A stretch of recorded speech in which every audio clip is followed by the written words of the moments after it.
दोस्तों जापान की बात करें तो ये देश सिर्फ अपनी हाईटेक टेक्नोलॉजी और एडवांस इंफ्रास्ट्रक्चर के लिए ही नहीं जाना जाता, बल्कि इसके पीछे एक लंबी और संघर्ष भरी कहानी भी छिपी हुई है।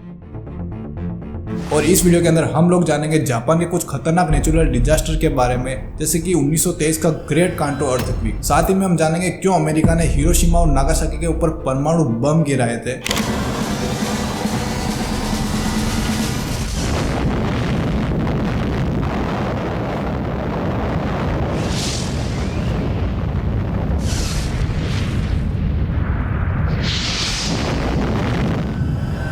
और कैसे जापान ने इन सारे खतरनाक डिजास्टर के बाद भी खुद को दुनिया के सबसे मजबूत देशों में से एक खड़ा कर लिया। साथ ही हम समझेंगे जापान की इकोनॉमी, आबादी और यहाँ की गवर्नमेंट पॉलिसीज के ऊपर, जिसकी वजह से देश आज इतनी तरक्की कर रहा है। यहाँ हम देख सकते हैं भारत से जापान नॉर्थ ईस्ट में लगभग 6000 किलोमीटर की दूरी पर स्थित है और ये देश पूरा एक आइलैंड पर बसा हुआ है जो चीन और कोरिया के ईस्ट में और प्रशांत महासागर के किनारे पर बसा हुआ है। जापान एक ऐसा देश है जो रिंग ऑफ फायर पर स्थित है, जिसके कारण यहाँ पे हर साल 1500 से ज्यादा भूकंप देखने को मिलते हैं।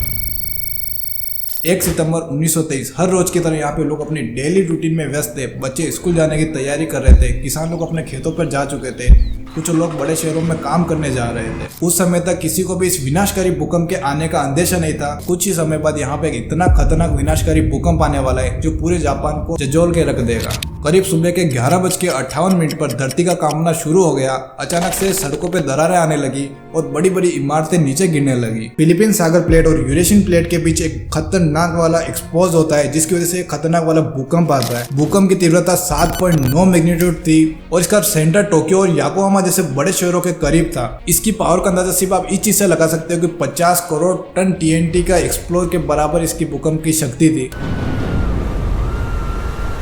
भूकंप के कुछ ही देर में इमारतें गिरने लगी, सड़कों पे दरारें आने लग गई, गैस पाइपों के फटने से सब तरफ आग लग गई, क्योंकि उस समय ज्यादातर जापान में लकड़ी के घर हुआ करते थे, जिसने इस आग को और भी ज्यादा भड़का दिया था। इस पूरी घटना के अंदर 1,40,000 मासूम लोगों की जानें गई थी और लगभग 5 लाख इमारतें पूरी तरीके से ध्वस्त हो चुकी थी और लाखों लोग बेघर हो चुके थे और भूखमरी से जूझने लग गए थे। इस डिजास्टर ने जापान को सिखाया था कि नेचुरल डिजास्टर से लड़ना तो मुश्किल है, पर उसके बचने के उपाय जरूर किए जा सकते हैं। दोस्तों 1923 के द ग्रेट कांटो भूकंप ने पूरे जापान को हिला के रख दिया। इस भूकंप ने जमीन पर दरारें नहीं बनाई, जबकि जापान की अर्थव्यवस्था और उसकी समाज पे भी एक गहरी दरार छोड़ के चला गया। लेकिन इसके बाद भी देश ने हार नहीं मानी और इसके बाद जापान ने अपने इंफ्रास्ट्रक्चर को मजबूत करने और डिजास्टर मैनेजमेंट सिस्टम को और बेहतर करने की कोशिश शुरू कर दी। लेकिन जैसे जैसे देश संभल रहा था, एक और नए डिजास्टर ने पूरे जापान को झंझोर के रख दिया। यहाँ मैं बात कर रहा हूँ सेकंड वर्ल्ड वॉर की। इस वॉर के दौरान जापान ने अमेरिका के सामने सरेंडर करने से बिल्कुल मना कर दिया था। The declaration they issued at the conclusion of the Potsdam Conference threatened Japan with prompt and utter destruction if she did not accept unconditional surrender. और अमेरिका का यह सोचना था कि अगर ये वॉर लंबी चली तो यहाँ पे लाखों सैनिकों की जान जाएगी। साथ ही अमेरिका, USSR और अन्य देशों को ये मैसेज देना चाहते थे कि उनके पास एक ऐसा हथियार है जो किसी भी युद्ध को जड़ से खत्म कर सकता था। सेकंड वर्ल्ड वॉर के दौरान अमेरिका ने जापान के 2 बड़े शहर हिरोशिमा और नागासाकी के ऊपर परमाणु बम गिराए थे और इस हमले में लाखों लोगों की जानें चली गई थी और जो बच भी गए थे वो रेडिएशन के कारण पूरी जिंदगी गंभीर बीमारियों से जूझते रहे। युद्ध खत्म होता है। अमेरिका ने जापान के ऊपर शर्त रखी थी कि वो अपनी पर्सनल आर्मी नहीं बना सकते। वैसे तो यह शर्त जापान के लिए नुकसानदायक थी, पर यही वह कारण है जिसकी वजह से जापान आज इतनी तरक्की कर पाया है, क्योंकि जो खर्च अब जापान को उसकी आर्मी पर लगाना था वो खर्च सीधा उसके पास बच रहा था, जो कि जापान ने अपनी टेक्नोलॉजी, इंडस्ट्री और इंफ्रास्ट्रक्चर पर लगाया। और यही वह कारण है जिसमें जापान आज दुनिया में रोबोटिक्स, इलेक्ट्रॉनिक्स और ऑटोमोबाइल में सबसे आगे है। जापान देश में करीब 12.5 करोड़ लोगों की पॉपुलेशन रहती है, जो कि कुछ ज्यादा नहीं होती है, पर इन लोगों की हार्ड वर्क, डिसिप्लिन और टेक्नोलॉजी में इंटरेस्ट से इन लोगों को जाना जाता है। इसीलिए इतनी लिमिटेड पॉपुलेशन में भी ये एक सुपर पावर के रूप में माना जाता है। जापान की इकोनॉमी का सबसे बड़ा कारण है उसका इंडस्ट्रियल बेस। इस देश ने हमेशा से मेड इन जापान पर जोर दिया और गवर्नमेंट ने भी यहाँ की इंडस्ट्री को हर वो मदद करी, चाहे वो फाइनेंशियली हो या फिर रिसर्च एंड डेवलपमेंट में हो। पर हमारे भारत देश में मेड इन इंडिया प्रोडक्ट्स होने के बाद भी यहाँ के प्रोडक्ट्स के जो पार्ट्स है वो चाइना से इंपोर्ट किए जाते हैं।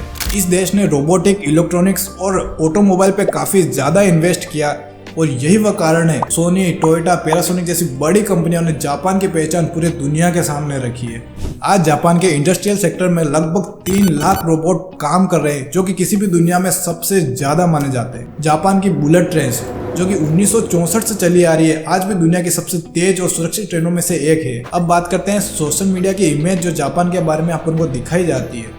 ये बात सच है कि जापान की टेक्नोलॉजी हमारी टेक्नोलॉजी से काफ़ी ज़्यादा एडवांस है, और इसका ये मतलब बिल्कुल भी नहीं वहाँ पे कोई भी समस्या नहीं आती। सोशल मीडिया पे जो जापान हमको एक परफेक्ट देश की तरह नजर आता है, ये पूरी तरह सच नहीं है। आज भी यहाँ पे कई सारे चैलेंजेस है, चाहे वो एजिंग पॉपुलेशन हो या नेचुरल डिजास्टर हो, क्योंकि यहाँ पे बुजुर्गों की संख्या ज्यादा बढ़ती जा रही है। यहाँ के लोगों का मानना है कि बच्चों को पालने के अंदर बहुत ज्यादा पैसा खर्च होता है। यही वह कारण है जिसकी वजह से यहाँ की पॉपुलेशन हमेशा घटती जा रही है। वैज्ञानिक अनुमान लगाते हैं कि यहाँ की अभी करंट पॉपुलेशन 12.5 करोड़ है, जो कि 2100वें साल में घटकर सिर्फ 8.5 करोड़ तक रह जाएगी।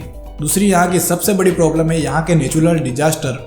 भूकंप और टाइफून जैसे बड़े डिजास्टर हमेशा यहाँ पर खतरा बना के रखते हैं। दोस्तों, जापान की कहानी हमें सिखाती है कि परिस्थितियां कितनी भी कठोर क्यों ना हो, मनुष्य की इच्छा शक्ति और उसकी मेहनत के आगे सब कुछ संभव हो जाता है। और आज की वीडियो पसंद आई हो तो लाइक का बटन दबा देना और कमेंट में मेरे को बता देना कि जापान की कौन सी बात आपको सबसे ज्यादा इंटरेस्टिंग लगी। और ऐसी वीडियो लगातार देखने के लिए इस चैनल को सब्सक्राइब जरूर से कर लेना। हम मिलते हैं आपको एक और नई और इंटरेस्टिंग कहानी के साथ। जब तक के लिए धन्यवाद।